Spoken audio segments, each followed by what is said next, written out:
MA fine art में मैं gold medallist था, लेकिन नौकरियां उनको मिली जो सेकंड और थर्ड आए। गांव में पैदा हुआ बच्चा भी, हमारे गांव में चाहे अफ्रीका के जंगलात में कहीं भी हुआ पैदा हुआ, इंटेलेक्ट बराबर होता है। ईदी अमीन से मैंने हाथ मिलाया हुआ है।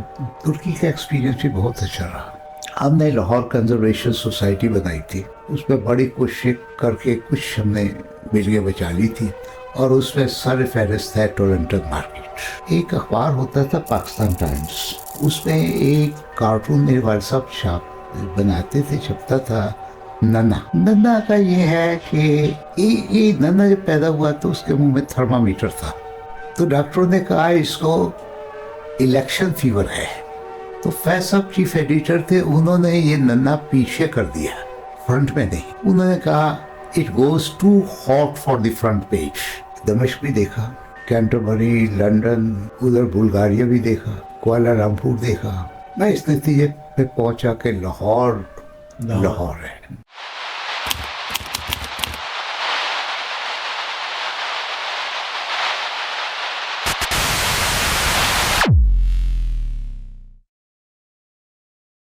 अस्सलाम वालेकुम, welcome to another episode of Mukalma with मोहित।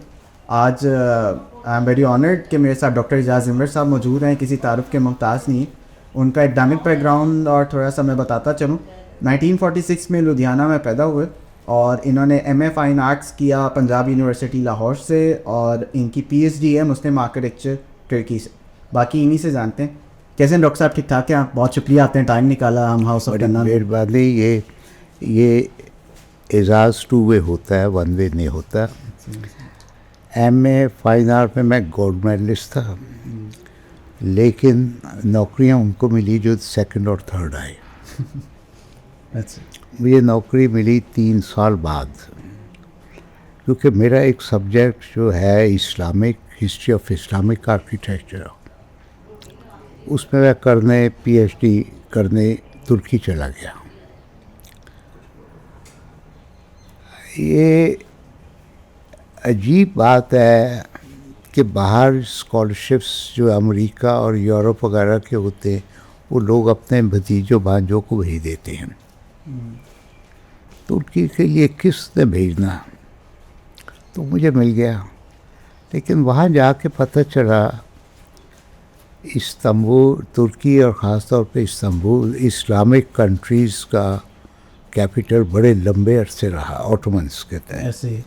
और वहाँ से डैमेस्कस यानी सीरिया, लुबनान, इराक सब एक्सेसिबल थे, जो इस्लामिक सेंटर्स जाके आजकल बड़ी इसराइल ने उधम मचा रखी है।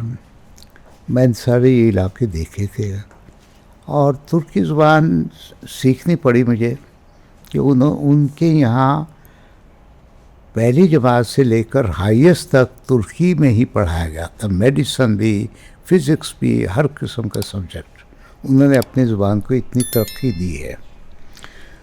तो उनकी ज़ुबान में ही करना था, तो कहने तो मुश्किल था, लेकिन तुर्की हमारे लिए इतनी मुश्किल नहीं है, क्योंकि बहुत सारे फ़ारसी और अरबी के अल्फाज जो हमारे आए उधर भी गए। जी जी जी। तो वो बड़ा अच्छा एक्सपीरियंस था। और तोपकपी म्यूज़ियम, उसके अंदर 300-400 साल पुरानी हाथ की लिखी किताबें, उनको कंसल्ट करके मेरा थीसिस हुआ। तो मैं कहूँगा ये बड़ा अच्छा एक्सपीरियंस रहा। दूसरा मेरा एक्सपीरियंस था, उस दौरान ही मुझे इटली में यूनेस्को का कोर्स करने का मौका मिला। वह ऐसा कि पहली दफ़ा हुआ किसी पाकिस्तानी को वहाँ दाखिला मिला था। Conservation of cultural property architecture. जी। उनकी एक रिक्वायरमेंट थी कि आप ये फार्म अपनी हुकूमत से फिल करवा के हमें भेज दें, यूनेस्को स्कॉलरशिप देगा।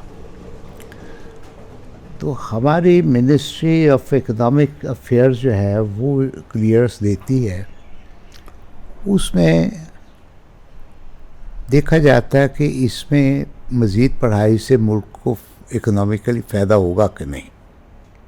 भाई वो स्कॉलरशिप दे रहे हैं, मुफ्त में दे रहे हैं, आपका पैसा नहीं लगना। वो मेरा उन्होंने वापस कर दिया फार्म। अच्छा उसमें लेटर कवरिंग था। जब ऐसा लेटर मिलेगा तो बंदे को वर्डिंग याद रहती हैं। This ministry nominates candidates when a specific offer has been made through normal channels. Your application returned herewith.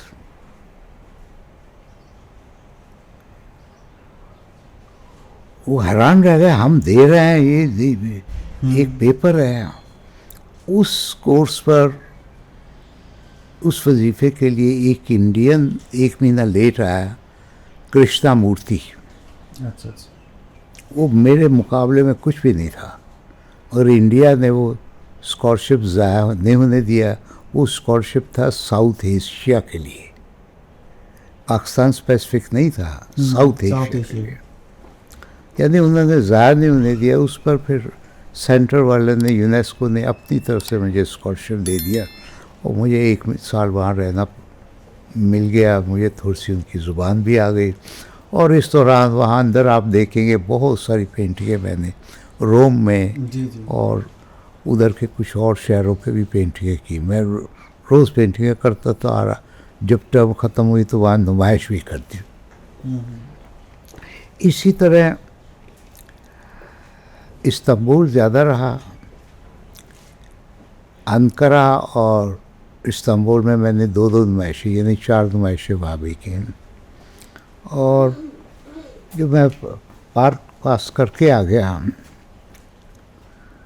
जाते वक्त मुझे नौकरी छोड़नी पड़ी पंजाब यूनिवर्सिटी से कि तुम्हारा 3 साल का तजर्बा नहीं है, सर्विस नहीं है।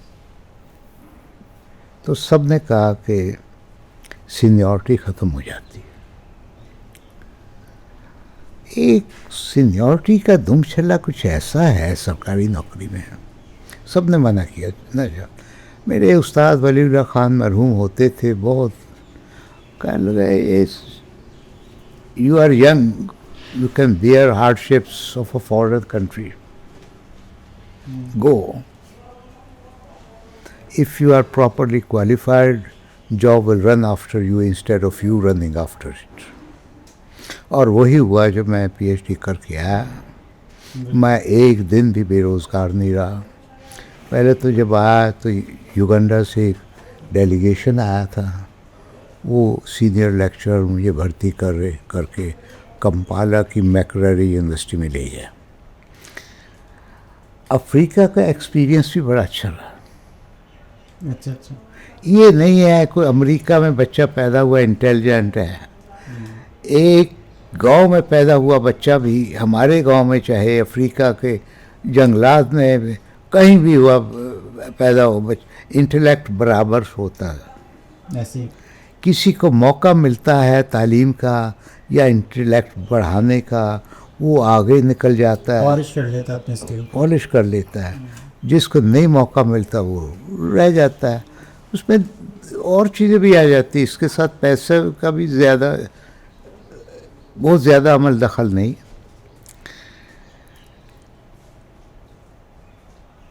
दो सिचुएशन होती है, पैसा नहीं है, गुर्बत है। तो उसमें ये होता है, if survival is too difficult, intellect is utilized in survival. वो स्ट्रीट विजडम की तरफ चलेगा। दूसरी तरफ है, if survival is too easy, intellect dies unexercised. उसको मौका ही नहीं मिलता। जब अमीर आदमी का बच्चा तो वो नखरे करता रहेगा, गरीब आदमी का बच्चा वो इधर उधर हाथ मार के किसी तरह कुछ ना कुछ डंग टपाऊ कर ही लेता है। ये कम लोग जानते हैं। युगांडा वॉज 80% क्रिश्चियन उसका सदर ईदी अमीन उस्मान था। जी जी। तंजानिया 80% मुस्लिम्स, जी। उसका सदर ईसाई जूलियस न्येरे। ईदी अमीन ने बड़ी कोशिश की कि मुसलमान आगे आए। वहाँ मैंने देखा, हमको भर्ती लेके गए थे अच्छी तनख्वाहों पर, फाइन आर्ट डिपार्टमेंट में सीनियर लेक्चरर था। वहाँ पे पेंट मटेरियल वगैरह अवेलेबल था। क्लास के बाहर एक स्टोर कीपर बैठा होता था, जो चाहिए स्टूडेंट को देता था। वहीं से मिलता था? वहीं पे। उनका कोई फीस नहीं थी, बोर्डिंग एंड लॉजिंग फ्री, बल्कि थोड़ा सा पॉकेट मनी भी थी, अच्छा। जो कि वो बचा के अपने गांव भेज देते थे।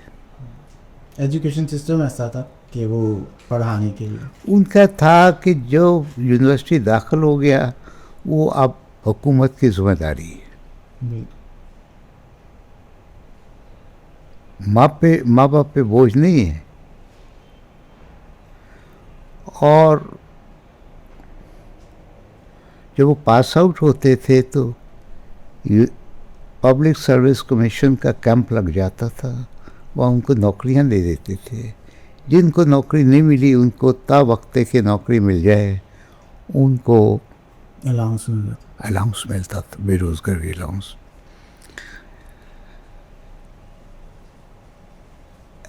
सिर्फ इतना था, जो पेंटिंग वगैरह वो बनाते थे तो वो एक किस्म की स्टेट प्रॉपर्टी होती थी।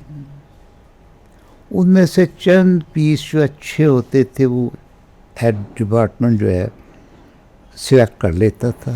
उधर एक आर्ट गैलरी थी, उसमें वो रख दिए जाते थे। बाकी कहते थे हाँ भाई ले जाओ अपनी चीज़ें। वो जो पीसेस होते थे उससे उनकी कलेक्शन गैलरी की बहुत अच्छी हो गई थी। और जब कभी कोई फॉरेनर गेस्ट आता था इम्पोर्टेंट, उसमें से कुछ गिफ्ट दे देते थे। ये सिस्टम मुझे बड़ा पसंद आया। कोशिश उसने की, फिर उसके बाद तंजानिया ने उधर हमला कर दिया, एक सिविल वॉर हो गई, फिर वहाँ से हमें आना पड़ा। वो एक कहानी अलहदा है, वहाँ से जिन हालात में आए। और फिर वहाँ से हम ट्रेन में बैठ के कंपाला से नैरोबी पहुँचे। तो उसके बाद वहाँ से हम बाय एयर लाहौर आ गए। इधर मैं ये कहना चाहूँगा, तुर्की का एक्सपीरियंस भी बहुत अच्छा रहा। एक मुल्क जिसमें ठंड बहुत पड़ती, बर्फ़ भी पड़ती है, मामूली सी गर्मी है, जून जुलाई मामूली सी है। उनके खाने उनके मुताबिक,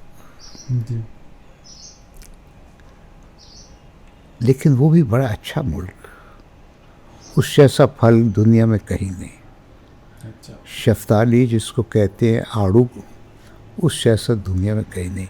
इंजीर इतनी इतनी बड़ी, एक पाव में 4 अंजीरें हैं। अच्छा अच्छा। और उस जैसी सब्जियां भी कहीं नहीं पड़े। और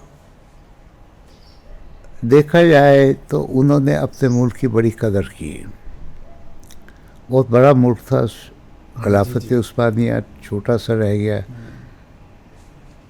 इसराइल बनाते वक्त ख्याल रखा गया कि इसकी सरहदें तुर्की के साथ न मिले।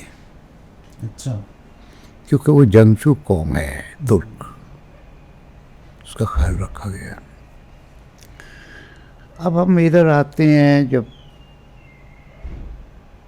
मैंने इस्तांबुल लंबे अरसे रहा, सारा फिरा। साफरानबोलू एक पुराना शहर, लकड़ी के मकानात ज़्यादा, यानी उनके हिस्टोरिकल सिटीज़ भी देखे। इस्तांबुल बजाते खुद वर्ल्ड सेंटर हिस्ट्री का। दमिश्क भी देखा, कैंटरबरी, लंदन, उधर बुल्गारिया भी देखा, कुआलालंपुर देखा, दिल्ली के आसपास भी देखे, आजमाइश भी की। मैं इस नतीजे पे पहुंचा कि लाहौर है। और खुशी भी हुई और दुख भी हुआ कि लाहौर मर रहा है, लाहौर को मारा जा रहा है रीबिल्डिंग के लिए, और लाहौर के दरख्त ख़त्म किए जा रहे हैं। एग्रीकल्चरल लैंड्स में कंक्रीट ब्लॉक्स उग रहे। तो हमने लाहौर कंजर्वेशन सोसाइटी बनाई थी, उस पर बड़ी कोशिश करके कुछ हमने बिल्डिंगें बचा ली थी, और उस पर सर फहरिस्त है टोरंटो मार्केट। इसकी जगह 11 मंजिला बिल्डिंग बनाने लगे थे, और वहाँ पे अनारकली के दुकानदारों को भी उसमें जगह देनी थी। मैंने कहा नहीं, इनको आप दोबारा निकाल नहीं सकते, जब अनारकली के दुकानदार बोल जाएंगे, और फिर ये म्यूज़ियम की सिक्योरिटी जो है वो कॉम्प्रोमाइज़ हो जाएगी। वहाँ से लोग प्लानिंग कर सकते, इधर से हम घुस के इधर से चीज़ें गायब कर सकते। हमने बड़े फोर्सफुली ब्लॉक ये कर दी। बल्कि मैंने तो कहा था हम अदालत में नहीं जाएंगे, अदालत में हम हार जाएंगे, जुमे की शाम को अनाउंस होगा, हफ्ता इतवार वाले दिन ये बिल्कुल ढा देंगे। मैंने कहा नहीं, जुलूस निकालो, प्रेस कॉन्फ्रेंस से करो, इतना इनको बदनाम कर दो कि ये छोड़ के भागे हैं। और वही हुआ। तो एक कैलेंडर भी छापा था 1997 में, मुझे प्राइड ऑफ परफॉर्मेंस मिला था, तो उसके सारे पैसे मैंने इसमें लगा दिए थे, कैलेंडर छापते में, save Toronto market, and it has been saved. ये हमारी सिंगल अचीवमेंट थी। दूसरा था पंजाब स्पेशल प्रेमिसेस एक्ट 1985। उसमें एक लिस्ट बनाई थी कि ये बिल्डिंग प्रिजर्व्ड है, और इस लिस्ट को एक्सपेंड भी करना था। उसमें टोरंटो मार्केट जो 13 नंबर थी लिस्ट में, वो डिसअपियर हो गई। यानी माल रोड पे 17 कैनाल 10 मरले ज़मीन हर एक को नज़र आ रही। लोग कोशिश कर रहे हैं कि हमें इधर प्लाजा बनाने की कोशिश, इजाज़त मिल जाए। और देखा जाए तो वो जैसी कैसी भी है वो खूबसूरत है। वो म्यूज़ियम की बिल्डिंग से पुरानी भी है, मगर उस पर डोमिनेट नहीं होती। ये अपनी सेटिंग में ये भी नज़र आती है, म्यूज़ियम भी नज़र आता है। तो ये अर्लीस्ट सुपरमार्केट थी, 1864 में बनी, बाद में मार्केट बन गई। यहाँ पे हर चीज़ मिल जाती थी, ग्रॉसरी भी थी, चिकन मिल, फिश भी जी। एक साइड पर बड़ा गोश्त भी था, इधर सब्जियाँ फ्रूट भी थे। और अर्लीस्ट मिल्क शेक यहाँ, टेंजियर्स मिल्क बार, या तो साहबों के ड्राइवर जो जाते थे, साहब को छोड़ने जाते थे सेक्रेटेरिएट, वापसी पे या जाते हुए यहाँ शॉपिंग भी कर लेते थे। यहाँ विलायत की आई हुई टिन फूड्स भी यहाँ मिलते थे। इट वॉज, आपकी उम्र इतनी नहीं, मुझे थोड़ा बहुत याद है, लेकिन उससे पहले के लोग बताते हैं यहाँ सब कुछ था। ये जो बहुत बड़े बड़े सुपर स्टोर्स बन गए, अलहमरा, अलफता और पता नहीं क्या के, ये यहाँ से शुरू हुए थे। तो हम और तरफ चले गए हैं। बहरहाल ये ठीक है, टोरंटो मार्केट अगर रिस्टोर करनी तो इसको मार्केट दोबारा रिस्टोर कर दिया जाए। ये हमने इसको बचाने के सिलसिले में कोशिश की थी। ये किसकी है? जब ये इस पर 11 मंजिला इमारत बनाने लगे थे तो बैंक ने कर्ज़े देने के लिए मलकियत के कागजात मांगे। पता लगा ये ना कॉरपोरेशन की है, ना म्यूनसिपल कमेटी की है, ना ये एलडीए की है। सही। एक और बीच में आई थी मेट्रोपॉलिटन कॉरपोरेशन, किसी की नहीं थी, ऑनरशिप नहीं। ओनरशिप नहीं। इसका खसरा नंबर है 420। सही। पता चला है ये मिलिट्री लैंड है, तो हमने इस बात को छेड़ा ही नहीं कि अगर उनको उनके नॉलेज में आ गया तो उनसे कोई बचा नहीं सकेगा। बिल्कुल ऐसे। तो सो फार ये जैसी हालत में भी है ठीक है, ये बची हुई है। इसके पीछे जो खुली जगह है वहाँ कोशिश कर रहे हैं कुछ पार्किंग प्लाजा बनाया जाए, बना दे, वो गलत है। पार्किंग को डिस्करेज करना चाहिए, ना कि लोग कहें वहाँ तो पार्किंग मिल जाएगी, चलो गाड़ी ले चलिए उधर। अब ज़माना बदल गया है, इन ड्राइव आ गई है, जी। लोग गाड़ियाँ लाने की बजाय इन ड्राइव में आ जाए, वो इकोनॉमिकल है। बिल्कुल। आप उतना ही खर्चा करेंगे जितना वो जाने वाला। जाने आने का। तो हम इधर आते हैं, मैं जब आया यहाँ पे तो इस्लामिक आर्किटेक्चर में मेरी पीएचडी थी। तो एक वक्त था वो वलीउल्लाह खान साहब, अल्लाह जन्नत नसीब करे, उनकी बात दुरुस्त साबित हुई। मैं पंजाब यूनिवर्सिटी, इंजीनियरिंग यूनिवर्सिटी और नेशनल कॉलेज ऑफ आर्ट्स तीनों में पार्ट टाइम था, और इतने पैसे मिल जाते जितने एक तनख्वाह के बराबर।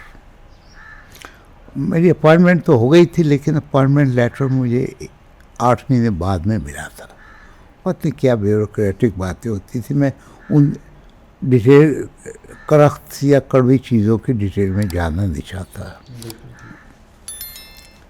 तो यहाँ पे जब मुझे पक्की नौकरी असिस्टेंट प्रोफेसर की मिल गई, मैं खुश हुई इसी पर, बावजूद इसके कि मैं असिस्टेंट प्रोफेसर भर्ती हुआ था, असिस्टेंट प्रोफेसर ही रिटायर हुआ था।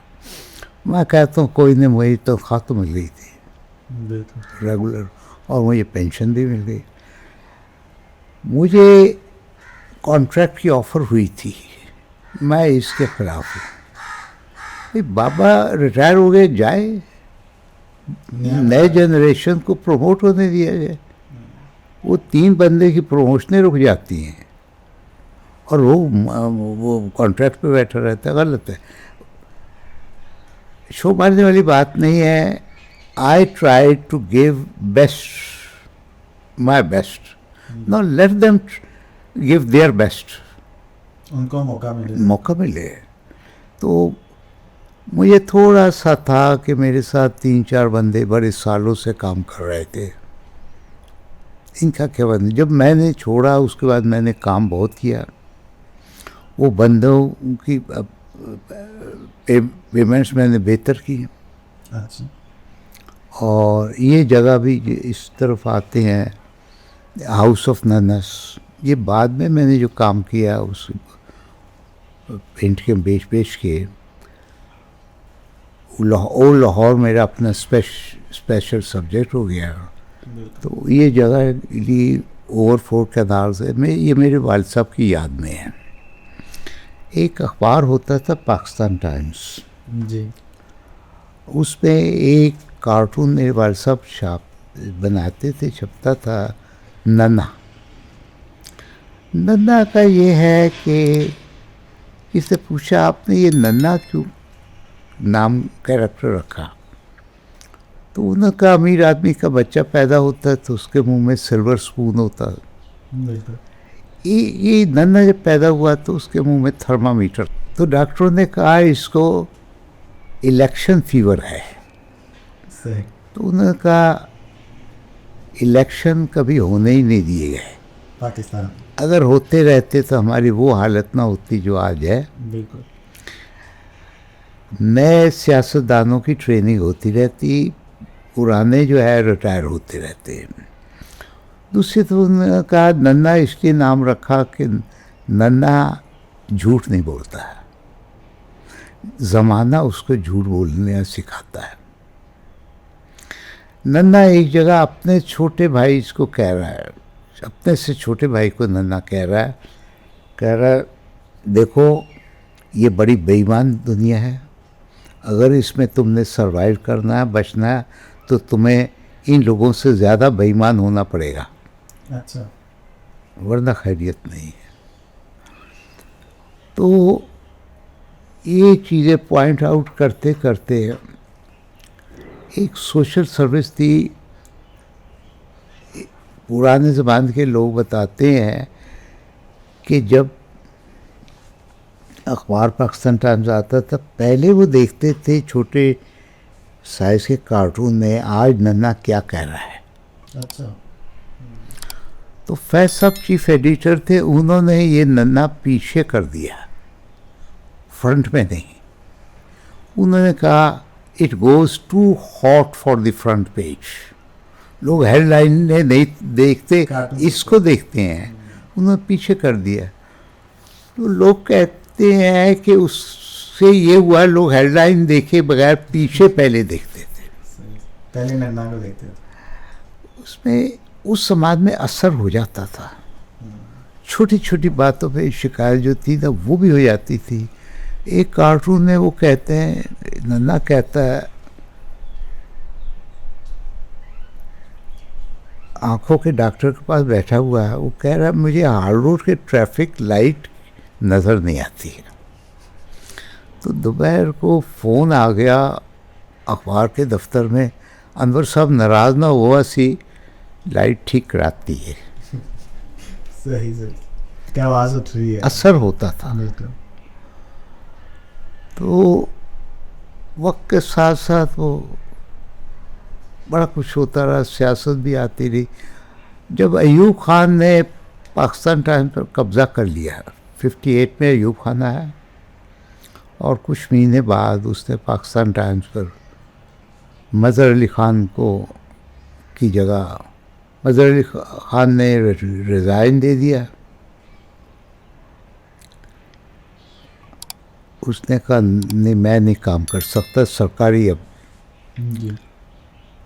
तो मज़हर अली ख़ान साहब को कहा गया आप जब तक हमारा नया एडिटर नहीं आ जाए आप एक्टिंग कर।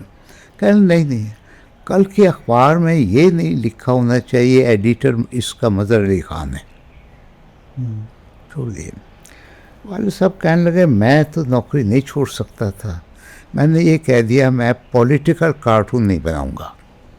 जब आपने सियासतदानों पर ही पाबंदी लगा दी तो उनका हम क्या मजाक कर बनाएं। तो उस पर उन्होंने नन्हे पर ही तवज्जो दी, पॉलिटिकल कार्टून नहीं दिए। लेकिन उसमें भी नन्हे में भी कभी कभी पॉलिटिकल इवेंट की झलक आ जाती थी। इसी दौरान पेशावर से एक अमेरिका का स्पाई जहाज़, उसका नाम था U2, कोड नेम था U2।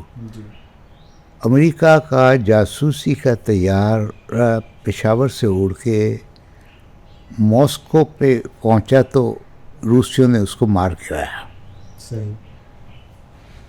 कि भाई ये हमने क्यों अपना अड्डा इस्तेमाल करने दिया। तो उस वक्त नन्ना अपने वालिदैन को कहता है I was not talking about U2, I was talking about U2। ये अब उस ज़माने की बैकग्राउंड को समझने वाला ही समझ सकेगा, वरना क्या एक ही है, बिल्कुल सबको नहीं समझ आएगी, नहीं आएगी। तो ये काम जो है मैं इकट्ठा कर रहा हूँ, काम बहुत लंबा है। पाकिस्तान टाइम्स शुरू हुआ था 4 फरवरी 1947, सही। पाकिस्तान बनने से 8 महीने पहले। तो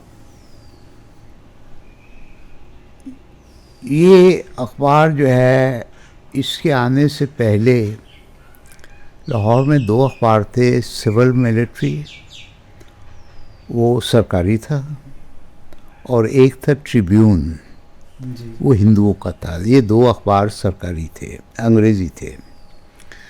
तो पाकिस्तान टाइम्स जो है उसके लिए वाल साहब ने बड़ी कोशिश की, उम्मीद लगाए बैठे थे ये आ जाए, तो फिर इनको यहाँ नौकरी मिल गई थी।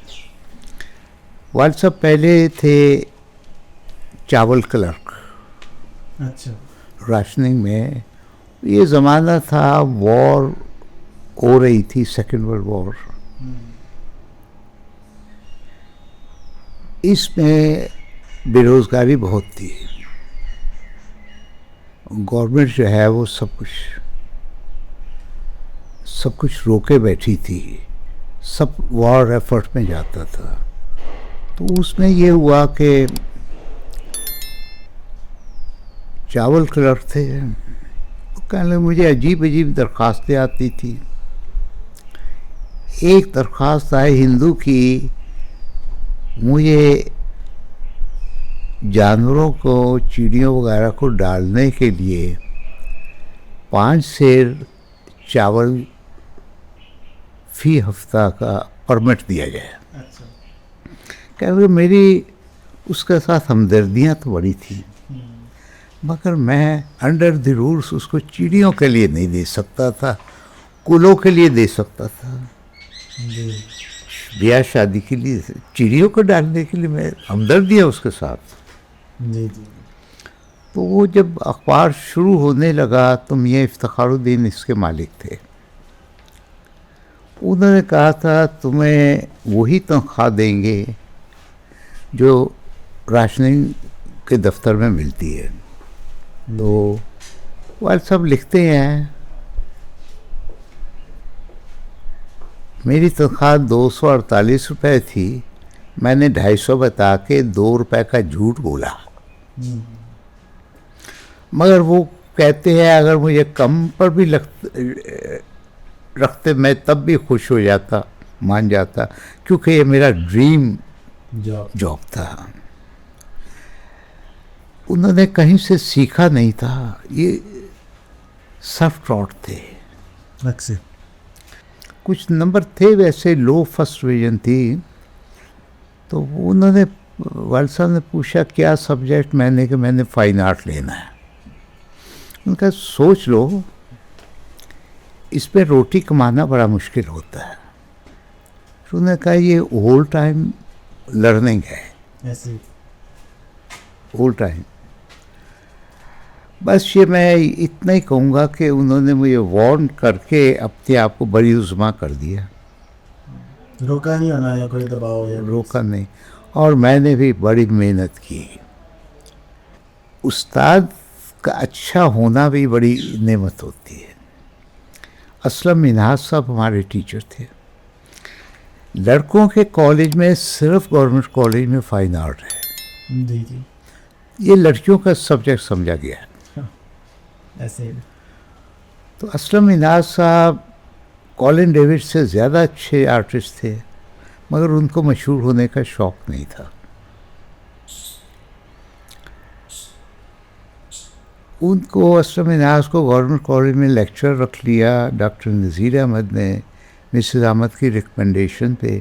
6 महीने की नौकरी थी, ख़त्म हो गई। उसके बाद 6 साल उनको तनख्वाह नहीं मिली। बाद में मिल गई थी, पिछले तनख्वाह भी मिल गई थी, लेकिन उन्होंने छोड़ा नहीं। कि मिस अहमद ने कहा ये छोड़ोगे तो ये डिपार्टमेंट बंद हो जाएगा। उसके बाद 32 साल नौकरी के बाद वो लेक्चरर ही रिटायर हुए। अच्छा उनकी कभी तरक्की नहीं हुई, मगर उन्होंने ड्यूटी पे रहे, काम नहीं छोड़ा। काम नहीं छोड़ा। तो खालिद आफ्ताब साहब जो vice chancellor government college university के रिटायर हुए, खालिद आफ्ताब साहब ने असलम मिन्हाज आर्ट गैलरी बनाई गवर्नमेंट कॉलेज में।